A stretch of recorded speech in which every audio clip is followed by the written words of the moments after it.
Hello, everyone. Welcome back to English Spark US, the place where we ignite your passion for learning English in a fun and easy way. I'm your host, Emily. And hello to our amazing listeners. I'm David. It is wonderful to be here with you all for another great practice session.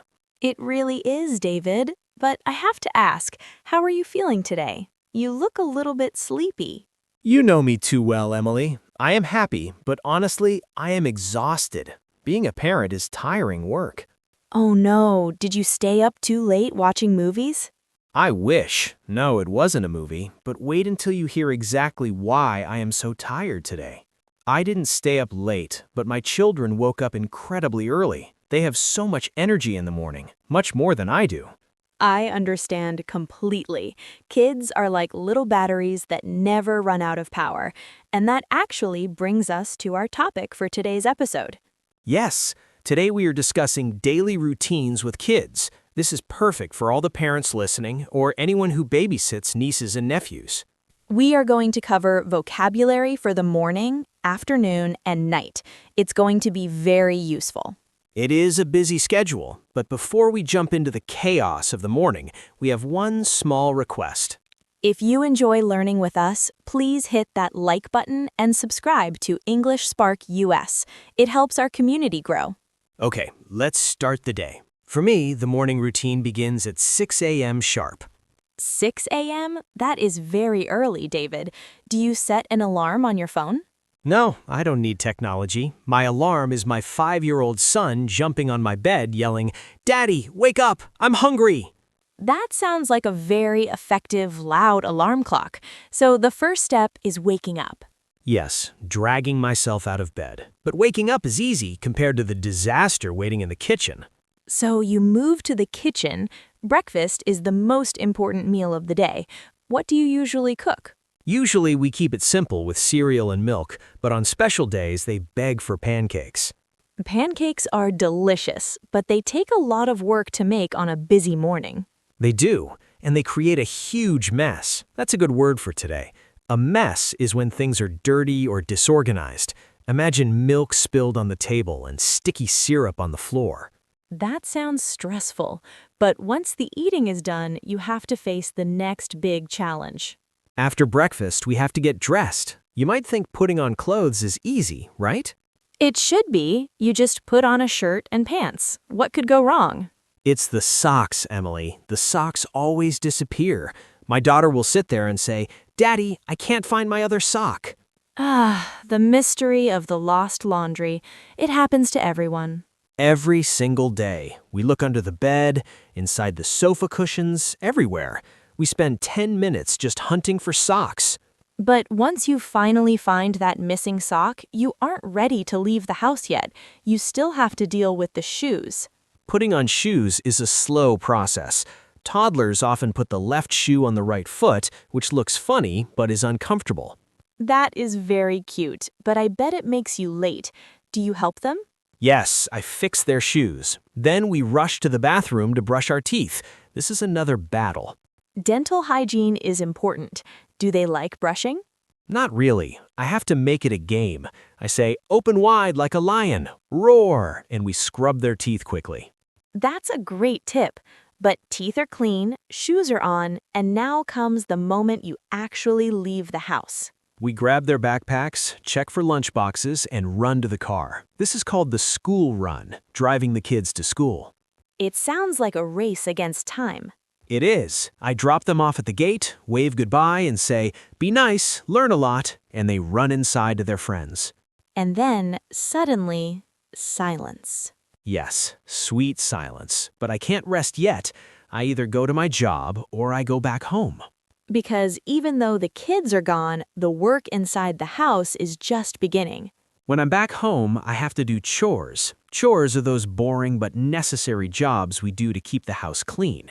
Like washing the dishes from breakfast? Exactly. And doing the laundry. That means washing the dirty clothes. With 2 kids, the laundry basket is always full. Dirty socks, food stains on shirts, it never ends. It feels endless. I put the clothes in the washing machine and start cleaning surfaces. The clothes are washing, but I imagine the living room looks like a tornado hit it after the morning rush. Oh, the toys. There are blocks, dolls, and cars everywhere. It is dangerous to walk. So you have to tidy up. That's a great phrasal verb. It means to put things back in their correct places. Yes, if the kids are home, I tell them it's time to tidy up. We try to sing a song while we do it to make it fun. You are a very fun dad, David. Making cleaning into a game is smart. I try. We get the house clean just in time because before I know it, the afternoon arrives. The school day ends and the kids come home. Are they tired? A little bit, but mostly they are starving. Growing children are always hungry. So you have to prepare a snack. Yes, maybe some apple slices or crackers. They need energy because the fun part of the day is over. Ah, I know what is coming next. Their tummies are full, but now comes the part every student hates. It is time for homework, schoolwork done at home. This is difficult. I bet they complain, "Daddy, I don't want to do math." Exactly. Math is hard, even for me sometimes, but we have a strict rule in our house. First work, then play. That is a very good rule. It teaches discipline. It does. We sit at the table and finish the worksheets. Once the books are finally closed, it is time to burn off all that energy. After homework, they are free. They run into the garden or watch a little bit of cartoons on TV. Playtime is so important for kids to relax. And what are you doing while they play? I am in the kitchen again, cooking dinner. Cooking for a family is a big job. What is on the menu? Do you make healthy food? I try my best. Chicken, rice, and vegetables, but my daughter has a very strong opinion about vegetables. Let me guess. She hates anything green? She hates it. If she sees broccoli, she screams, "Yuck!" So I have to be a secret agent. A culinary spy. What do you do? I blend the vegetables into the pasta sauce so she can't see them. It works every time. That is brilliant parenting. So you survive dinner, you have a nice family chat, but the day isn't over until the water starts running. After dinner, we start the bedtime routine. First, it is bath time. Do they like taking baths? They love it because of the bubbles. We use lots of soap bubbles, and they have bath toys like a yellow plastic duck in a boat. That sounds like a splashy, fun time. The bathroom gets very wet, but they get clean. Then they put on their pajamas, soft clothes for sleeping. They're clean, they're in their pajamas, but getting them to actually go to sleep is the real challenge. We go to the bedroom and turn the lights down low. It is time for a story. Reading to kids is wonderful. It helps them learn language too. What do you read? Usually books about animals, bears, rabbits, or magical dragons. I sit in the chair and they lie under the warm blankets. It sounds so cozy and magical. It is my favorite part of the day, but when the book ends, they always ask the same question. They look at me with big eyes and say, "Daddy, please, just one more story." The classic stall tactic. Do you read another one? Sometimes, if I'm not too tired, but usually I have to be firm. I say, "No, it is sleep time." And then you say goodnight? Yes, I say, "Sweet dreams." I turn off the light and I close the door very, very quietly. The door is finally closed, the kids are asleep, and finally you can do your favorite activity.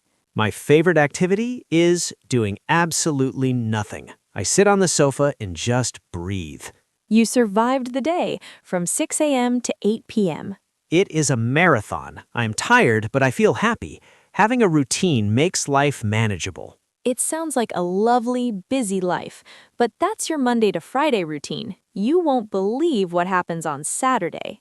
You might think we sleep late on the weekend, right? I hope so. Do you get to sleep until 9 a.m.? Nope. The kids don't know it's Saturday. They still wake up at 6 a.m. Oh, that is tragic. But it's more relaxed. We stay in our pajamas longer, we eat those big pancakes, and we go to the park instead of school. That sounds like a nice balance. We have covered so much today. Let's make sure our listeners remember the key words. Let's recap. We talked about the morning rush, the school run, and making a mess. We discussed household words like chores, laundry, and tidying up. And we finished with the evening words: homework, bath time, and story time. You can use these words to narrate your own life, even if you don't have kids. Practice saying, I'm doing the laundry. Exactly. Talk to yourself or your pets. We have one final question for you before you go. Part 20. Conclusion. We want to hear from you.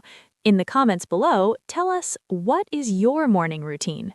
Are you a fast person in the morning, or are you slow like a zombie? Or do you have a funny story about a mess? Please write it down. It's great writing practice. And if you enjoyed this episode, please subscribe to English Spark US. Thank you for spending your day with us. Have a wonderful, organized week. See you next time. Bye-bye.